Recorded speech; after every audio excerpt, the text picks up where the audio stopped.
Det er ligesom når man drikker sodavand, bare meget bedre. Når jeg bliver stor, vil jeg opfinde sodamælk. Du ved, dansk vand blandet med mælk. Sodamælk. Her, prøv at smage. Arlas skummemælk.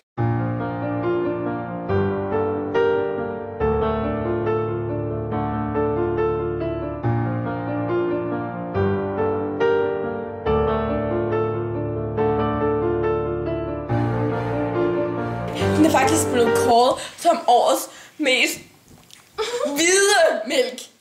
Og den er så dejlig i munden. Og så eftersmagen. Vi elsker mælk. Arla skummet økologisk mælk. Oh yeah. Køb den for.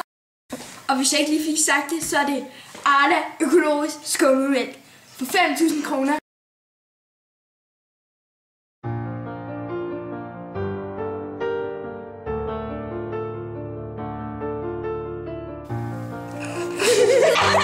Bordet skal jo med.